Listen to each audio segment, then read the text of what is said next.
Hello my friends, how are you? We got an exciting topic today. Essential terminal commands. I think it's an essential skill to know the key terminal commands for Salesforce developers. Terminal was an unusual thing for me when I started developing because it seemed really strange to me. Why do we have to work in this black and white window when everything is moving forward, when everything is so user-friendly? Why do we have to work in this Linux environment? I found it really strange why developers still use terminal. But now I realize terminal is very good, very powerful. Although many things that the terminal can do, we can do through the user interface, such as creating scratch orgs or pushing your code to GitHub. There are certain commands though that can only be done in terminal.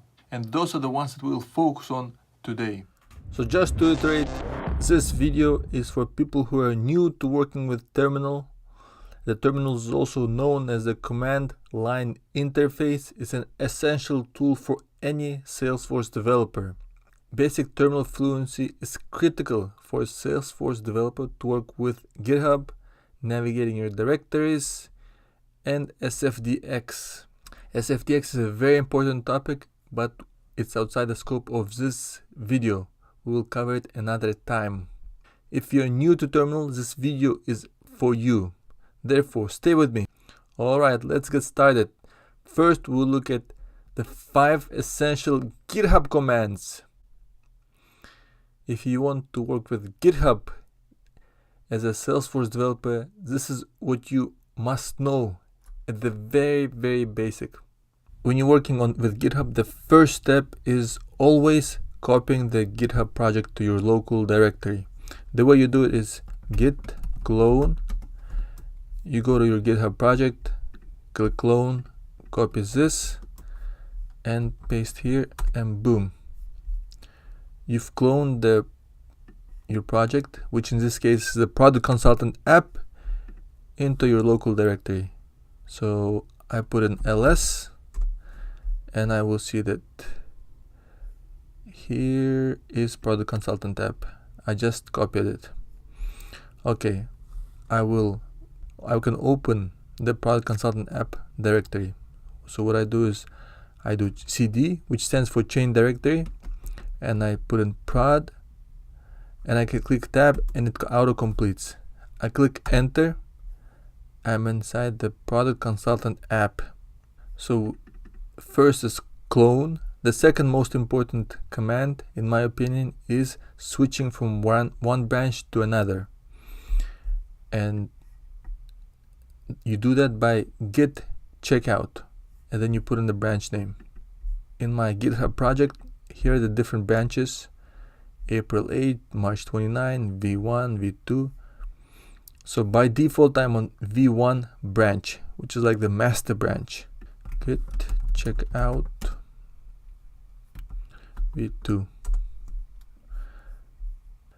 I just switched to branch V2, and automatically it updated all my code in the product consultant app on my local directory to whatever is in version on V2 branch.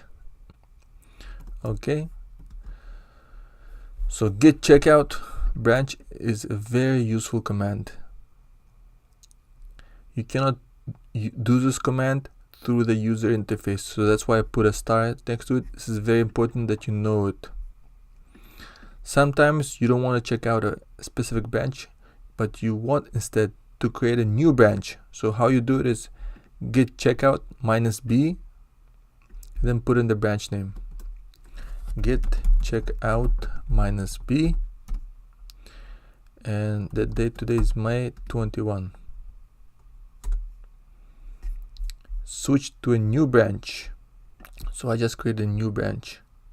So remember that previously I put git checkout v2, and now I create a new branch.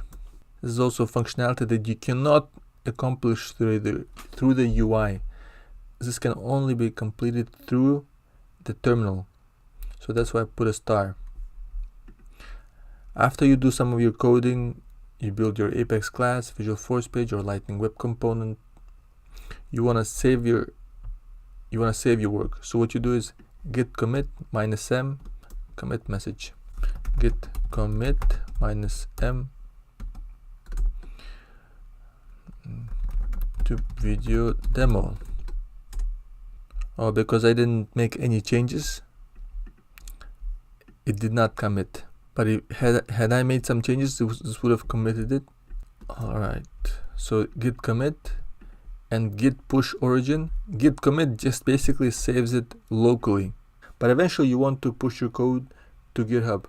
You want your GitHub project to update, so that's when you put git push origin branch name that you want to push it to. Git push origin, let's say May 21. We just pushed from a local branch May 21 to the GitHub branch May 21. So this wraps up the essential 5 GitHub commands on terminal. Check them out yourself, play with it. There are many more terminal commands for working with GitHub, but I think they're not as essential because you can complete a lot of them using just the terminal. What I did here is just covered the most essential ones. 10 essential terminal commands for navigating your local directory. The first one, cd ... You probably saw me use this. Cd ... basically just moves you up one folder. So here, when using terminal, you see it says product consultant app. That means you're in the folder product consultant app, and that folder is in desktop. Say you want to move up, to desktop. What you do is cd ... and you moved up, and you're in desktop, and here are all the files that are in the desktop. And here are the names of the folders and when it was last updated, etc. Okay, so cd ... moves up one level. cd and the directory name opens that directory. So here we are. So we are in desktop. Now let's say we want to go back. We want to open the product consultant folder. So what we do is cd product and click enter. Now we're back in the product consultant folder. You see? Great. Sometimes you might be in some folder deep down, sub folder, and a good way to know where you are exactly, if you want to retrace your steps, is pwd. Okay, let's say cd aging, right? src cd. Alright, so you're very deep. You're in an easy way you can know where you are is pwd, and it shows you where you are. From users, SateBack, desktop, product consultant folder, aging subfolder, source classes. Very useful command, pwd.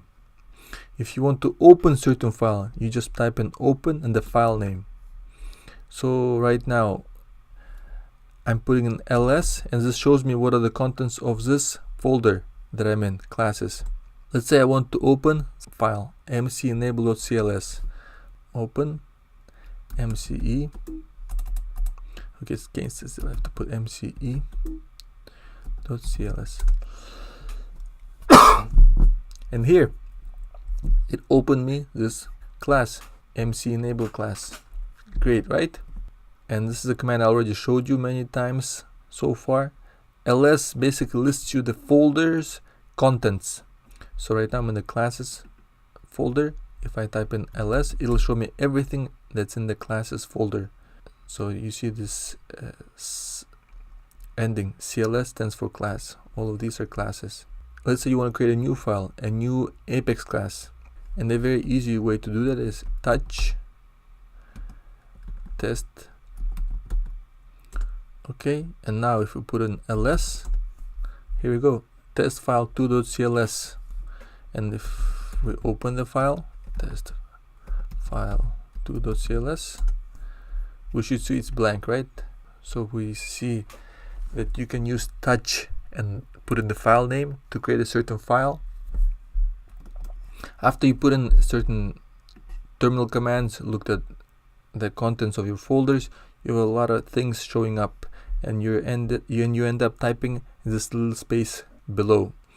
You might want to clear up your space, and a very easy way to do that is type in clear and back to a blank slate. You might have put in some very good commands and you're forgetting what was the command you put in. An easy way to remember that is you type in history, and here all the commands that you've used. Right before I used clear, then open. I open a certain file, I list the contents of the certain folder, I create a certain file, and etc. You can keep going back and see all the commands that you've used. The tab, this is a very good command. So here is a class name, yeah, right? AP control account balance batch. I want to say open AP. I just put an AP and then click tab, and it auto completed it, so I don't need to write everything out. It's very convenient. Next, cancel. This is a command I didn't know for a while when I started coding, and I would get really upset when I would get not upset actually, but frustrated when I had certain command and I just wanted to clear my screen. I didn't want to delete. I just want to cancel. An easy way to do that is Control C, and you're back to square one. This is a good command if you just, instead of deleting character by character, just clear the line, start over. Alright, Control C. And history, we did that already. Alright, so these are the essential terminal commands for navigating your computer, for opening files, for creating files. So make sure you learn them. You can print this out, paste it on your computer.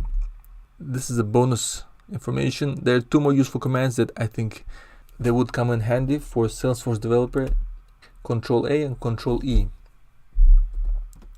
So let's say I'm here, right? It takes a while to go all the way back. Clicking the back arrow or the front arrow to go forward. An easy way to navigate back and forth is Control A, you go to the beginning. Control E, you go to the end. A, E. A few commands to save you a few seconds, but cumulatively this would be quite awesome for you to boost your productivity. A, E. Alright, and instead of deleting character by character, what can we do? Control C, cancel. Control cancel, right? And final information, I really recommend downloading this bash profile. Basically, you can customize your bash profile. It's basically your settings for how you can navigate your user interface for terminal. It makes it very, very user friendly. This is not a typical user interface for terminal, and what I have right now here is because I adopted this bash profile.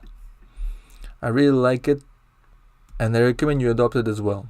So I'll post a link to this website so you can adopt this bash profile as well, as it will help boost your productivity and make your terminal navigation more intuitive.